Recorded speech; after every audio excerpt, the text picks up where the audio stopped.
হেই সবার কি অবস্থা? Welcome to my channel. So 30 দিন আগে আমি একটা প্ল্যান করছিলাম যে নেক্সট 30 দিন প্রত্যেকদিন একটা করে ভিডিও আপলোড করব। আজকে 30 নম্বর দিন অ্যান্ড এটা আমার 30 নম্বর ভিডিও।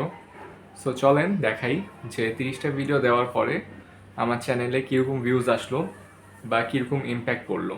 বাট তার আগে চলেন আপনাদেরকে একটা জিনিস দেখাই। কোনোদিন চিন্তা করি নাই যে চুলায় গ্যাস আসতেছে, এটা দেখে এত ভালো লাগবে ফাইনালি। সো এখন আমি গত 1 মাসে যে 30টা ভিডিও করছি ওটা নিয়ে একটু কথা বলবো। প্রত্যেকটা ভিডিও একটু গো থ্রু করবো। সো ফার্স্ট ভিডিও ছিল জার্মানি লস্ট। জার্মানি আমার ভালোই লাগে, কিন্তু যদিও ভালো লাগা উচিত না, কারণ আর্জেন্টিনাকে 2014-এ জার্মানি হারাইছিল। কিন্তু এইটা একটা অ্যাক্সিডেন্ট, মানে জার্মানি এত তাড়াতাড়ি চলে যাবে আমি ভাবি নাই। সো এটা ছিল জার্মানি লস্টের পরের বানানো ভিডিও। বেলজিয়াম খুবই ভালো একটা কামব্যাক দিছিল, সেটার পরে আমি এই ভিডিওটা বানাইছিলাম। এই ভিডিওটা ভালো পারফর্ম করছে। সো আমার জন্য ভালো পারফর্ম করা মানে 50-100 ভিউ পাওয়া, ঠিক আছে? কারণ অ্যাট দিস মোমেন্ট আমার যেহেতু তেমন কোনো অডিয়েন্স নাই, সো আমি আমার ভিউ কমই হবে এটা ধরে নিছি। সো এরপরে আমি সবাই মোটামুটি রাউন্ড অফ 16-এ চলে গেছিলো, অ্যান্ড আর্জেন্টিনা কি যাবে নাকি সেটা নিয়ে করা ভিডিও। দেন কেভ ভার্দে খুবই চমৎকার খেলতেছিল, অ্যান্ড সবার কেভ ভার্দের গোলকিপারের প্রতি নজর ছিল। সো এইটা নিয়ে একটা ভিডিও বানাইছিলাম 3 উইকস এগো, মাত্র 3টা ভিউ হয়েছে ঠিক আছে? সো সৌরভ যোশী ব্লগসে একটা মেয়েকে তারা আনছিল, অ্যান্ড তারা একটা ভিডিও করছে যেখানে তারা প্যারেন্টস হয়েছে, আর ওই মেয়েটা হয়েছে তাদের ডটার। সো ওই ভিডিওটা নিয়ে আমার একটা ভিডিও বানাইছি। সো এটা ছিল সেটা, এটাও ভালো ভালো ভিউ পাইছে 55। সো এই কয়েকটা ভিডিওতে দেখতে পারতেছেন যে আমার দাড়ি বেশ বড়। সো এই বড় দাড়ির কারণে যেটা প্রবলেম হচ্ছিল আমার ওই টাইমে দাড়ি ভিজা থাকতো অ্যান্ড ঠান্ডা লেগে যেত। সো আমি চিন্তা করতেছিলাম যে দাড়িটা কাটা লাগবে। আমি তখন চিন্তা করলাম যে কেটে ছোট করব নাকি একবারে শেভই করে ফেলবো। তখন আমি যেটা চিন্তা করলাম যে আচ্ছা ঠিক আছে, একবারে শেভই করে ফেলি। সো এটা ছিল আমার শেভ করার, দাড়ি শেভ করার ভিডিও। এটাও ভালোই ভিউ পাইছে। এরপরে আর্জেন্টিনাকে জিতবে নাকি, আর্জেন্টিনা জিতছে কিন্তু। এরপর সৌরভ যোশী একটা কোর্স বানাইছে, সেই কোর্সে সে কত টাকা আর্ন করছে ওইটা নিয়ে একটা ভিডিও। দেন ফ্রান্স ভার্সেস মরক্কোর যেই গেমটা হয়েছে, ফ্রান্স যেটা জিতছে সেটা কেমন আমার রিয়াকশন ওইটা নিয়ে ভিডিও। দেন বাসায় ভাইয়া একটা ম্যাক অ্যান্ড চিজের অনেকগুলো প্যাকেট আনছে। সো ওই ম্যাক অ্যান্ড চিজের প্যাকেটগুলো দিয়ে বাসায় বসে বানায় ফেলছি, খুবই ইজি। সেটা নিয়ে একটা ভিডিও, এটাও ভালো ভিউ পাইছে 57। এরপর আর্জেন্টিনা সেমিফাইনালে চলে গেছে, ঢাকা ডুবে গেছে। অ্যান্ড আরেকটা আমি নতুন চ্যানেল ফাইন্ড আউট করছি, যেটার নাম ইয়াতার্স ডায়েরিজ। বেসিক্যালি একটা 48-year-old ওমেন ইন্ডিয়াতে থাকে, দিল্লিতে, যে তার day to day life show করে। তো ওর ভিডিওগুলো দেখে আমার বেশ খারাপ লাগছে। সো ওই ভিডিও, ওই ইমোশনস নিয়ে একটা ভিডিও। দেন স্পেন ফাইনালে চলে গেছে, ওইটা নিয়ে ভিডিও। আর্জেন্টিনা ফাইনালে চলে গেছে, ওইটা নিয়ে ভিডিও। দেন এই video doesn't make any sense, কারণ ভিডিওতে কিছুই নাই, জাস্ট 20 সেকেন্ডের একটা ভিডিও।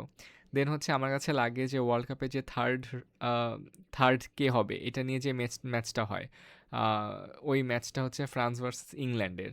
তো এটা আমার কাছে খুবই ইউজলেস একটা ম্যাচ মনে হয়, কারণ যে যারা খেলতেছে তারাও এটা খেলতে চায় না, যারা খেলা দেখতেছে তাদেরও ওইটা দেখার প্রতি কতটুকু আগ্রহ আছে I have high doubt. So এটা ছিল ওইটা নিয়ে একটা ভিডিও। দেন আমার মানে ফাইনালের আগে লাস্ট হোপ যে আর্জেন্টিনা জিতবে। অ্যাজ ইউ ক্যান সি আমি আর্জেন্টিনা সাপোর্টার। সো এটার টাইটেল দিছিলাম the last dance of Argentina. But unfortunately যেটা হয়েছে, আমরা দেখছি যে স্পেন জিতে গেছে, আর আর্জেন্টিনার হয়ে মেসিকে আমরা কখনো হয়তো ওয়ার্ল্ড কাপে দেখতে পারবো না। এই দিনটা আমার জন্য খুবই একটা ইমোশনাল দিন ছিল, কারণ ইভেন দো আমার কোনো এক্সপেকটেশন ছিল না, তাও যখন দেখি আমার প্রিয় টিম ফাইনালি উঠে হেরে যায়, তখন ওইটা মেনে নেওয়াটা একটু কষ্টকর। তো এইটা আমি এই দিনটা আমি খুবই মানে স্যাড হয়ে পুরা দিন কাটাইছি। মানে আমার খুবই মন খারাপ হয়েছে, আমি বেয়ারলি কারোর সাথে কথা বলছি। So you can already see my emotions in the video. Then এখানে কিছু নতুন জিনিস ট্রাই করছি, যেটা সচরাচর করি না। আমি খুবই লেজি, সো আমি একেবারে এক শর্টে পারলে ভিডিও বানাই ছেড়ে দিই। সেখানে আমি ট্রাই করছি যে আমার কন্টেন্ট একটু আপগ্রেড করার, কিছু নতুন শর্ট নেওয়ার। দেন রেইনি মর্নিং ইন ঢাকা, কেমন কাটছে ওইটা। সো অডিসি হচ্ছে দেখতে গেছিলাম সিনেপ্লেক্সে, খুব ভালো একটা মুভি লাগছে আমার কাছে। আমি হচ্ছে বেশ এনজয় করছি। আমি হচ্ছে অডিসি, ট্রয় তো আগেই দেখছিলাম, ট্রয়ের পরে হচ্ছে অডিসি হচ্ছে ট্রয়ের পরের কাহিনী। সো এখানে হচ্ছে ভালো 26টা ভিউ হয়েছে। দেন এর পরের দিনটা হচ্ছে খুবই মানে প্রোডাক্টিভ যায় নাই, সো এটা ছিল নট সো প্রোডাক্টিভ ডে। এর পরের দিনটা প্রোডাক্টিভ গেছে, এটা ছিল ইট ওয়াজ এ প্রোডাক্টিভ ডে, মানে আমার টাইটেল মাশাল্লাহ। ঠিক আছে, এরপর হচ্ছে আমি একটা হ্যাক দেখছি যে মানুষজন ইউজ করতেছেন, ওইটা হচ্ছে বেশ কাজ করতেছে ইউটিউবে। সো ওইটা নিয়ে হচ্ছে একটা ভিডিও বানাইছিলাম, this is working on YouTube, try this. So এটা ছিল ওইটা নিয়ে ভিডিও। দেন আরেকটা মুভি হচ্ছে দেখছি রিসেন্টলি, সেটা হচ্ছে অবসেশন, যেটা হচ্ছে খুবই কম বাজেটে করা মুভি, কিন্তু ওইটা হচ্ছে খুবই ভালো রেসপন্স পাইছে। $450+ মিলিয়ন হচ্ছে কালেক্ট করছে পুরো ওয়ার্ল্ড ওয়াইড। সো এই মুভিটা কি আপনার দেখা উচিত নাকি, সেটা নিয়ে আমার ছোট একটা সামারি। দেন এরপরে আমাদের পুরা এরিয়াতে হচ্ছে গ্যাস চলে গেছে, সো আমি হচ্ছে বাসায় একটা ইনফ্রারেড চুলা আছে, সেটা হচ্ছে নামাইছি এবং ওইটাতে হচ্ছে একটু হালকা কুক করা ট্রাই করছি। আমি হচ্ছে লাইফের ফার্স্ট এই জিনিস ইউজ করছি, সো আগে আমার কোনো আইডিয়াই ছিল না এটা কেমন ইউজ করে। সো এটা ছিল এই ভিডিও। পরের দিন হচ্ছে আমি ট্রাই করছিলাম একটু দৌড়াইতে যাওয়ার, কিন্তু বৃষ্টি হচ্ছে সব কিছু বানচাল করে দিচ্ছে, সো দৌড়ানো হয় নাই। অ্যান্ড এখন আপনারা যে ভিডিওটা দেখতেছেন এটা হচ্ছে আমার 30 নাম্বার ভিডিও। সো টানা 30 দিন 30টা ভিডিও দিছি, অ্যান্ড এর মধ্যে আমি সবচেয়ে বেশি ভিউ পাইছি হচ্ছে এটাতে 69 ভিউজ, অ্যান্ড সবচেয়ে কম ভিউ পাইছি মনে হয় 1 2 3, এই যে এরকম এই ভিডিওগুলোতে তিনটা তিনটা, ঠিক আছে। সো ভিউ নিয়ে আমার অত বেশি টেনশন নাই, বাট একটা কোর জিনিস যেটা হচ্ছে আমি যেটাকে বলা যায় এই চ্যানেলের ফাউন্ডেশন, সেটা হচ্ছে মোটামুটি হচ্ছে আমি 30 দিনে একটা জিনিস আমার অডিয়েন্সকে বোঝানো ট্রাই করছি, যে নো ম্যাটার হোয়াট, আপনি যেখানেই থাকেন না কেন, যখনই এই ভিডিও দেখেন না কেন, পরের দিন সকাল 9টায় যদি এই চ্যানেলে আসেন, you will see a new video, you will see, you will hear a story, a new story, maybe a normal one, I don't know, কিন্তু you will get to see a new story, যেখানে হচ্ছে আপনি অনেক বেশি hi fi কিছু দেখবেন না, গাড়ি কিনে ফেলতেছি, বাড়ি কিনে ফেলতেছি, এরকম কিছুই দেখবেন না। জাস্ট দেখবেন another random guy living in Dhaka, তার লাইফ কেমনে পার করতেছে, তার লাইফে কি হইতেছে, মুভি দেখতে যাইতেছে, ওয়ার্ল্ড কাপের ফাইনালে হারতে দেখতেছে প্রিয় টিমকে। সেই রকম রিয়েল ইন্টারাকশনস, রিয়েল স্টোরি হচ্ছে আপনি দেখবেন। অ্যান্ড সোফার আমার চ্যানেলে হচ্ছে আমি ফোকাস করি জাস্ট আমার উপরে, সো কোনো আলাদা ক্যারেক্টার নাই। এটা ফিউচার চেঞ্জ হইতে পারে, আই ডোন্ট নো, বাট আরেকজন আমার নিজের উপর আমার বিশ্বাস আছে যে no matter what I will produce a new video every single day. But যখন হচ্ছে আমি মাল্টিপল ক্যারেক্টার আনবো, আমি কি তাদেরকে প্রত্যেক ভিডিওতে আনতে পারবো নাকি, আই ডোন্ট নো। সেই জন্য হচ্ছে আমি এখন পর্যন্ত কোনো নতুন ক্যারেক্টার হচ্ছে আমার ভিডিওতে রাখি না। অ্যান্ড টু সাম পয়েন্ট আমি চাই আমার পার্সোনাল লাইফ একটু পার্সোনালি থাকুক, আর এই জিনিসটা হচ্ছে একটু আমি এক্সপেরিমেন্ট করতে চাই ডিফারেন্ট জিনিসপাতি, ঠিক আছে। সো এখানে এই ছিল মোটামুটি হচ্ছে আমার 30 দিনের জার্নি।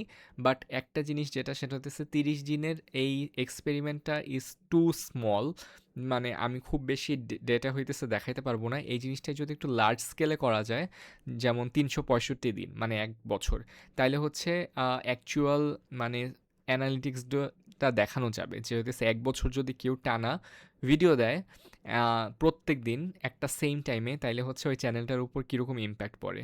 সো আমি এই জিনিসটা নিয়ে চিন্তা করব, আমি হইতেছে যদি পারি 1 বছর কন্টিনিউ করার চেষ্টা করব, বাট হচ্ছে আই ডোন্ট নো করতে পারবো নাকি। এই মোমেন্টে 680টা সাবস্ক্রাইবার্স আছে 30 নাম্বার ভ্লগের পরে। সো আমি 365টা ভিডিও যদি দেই, এরপরে এই নাম্বারটা কীরকমভাবে চেঞ্জ হয়, অ্যান্ড ভিউটাই বা কীরকমভাবে চেঞ্জ হয়, সেটা হইতেছে একটা দেখার বিষয়। কারণ দিন শেষে মানুষজন হচ্ছে অথেন্টিসিটি হচ্ছে অনেক বেশি পছন্দ করে, যেটা আমার মনে হয় যে আমার লাইফে যে আপস অ্যান্ড ডাউনস হচ্ছে, কিছুদিন কাজ করতে পারতেছি, কিছুদিন পারতেছি না, কিছুদিন মুভি দেখতে যাইতে পারতেছি, কিছুদিন মন খারাপ করে বসে আছি, কিছুদিন দাড়ি কাটতেছি, কিছুদিন খিচুড়ি রান্না করতেছি।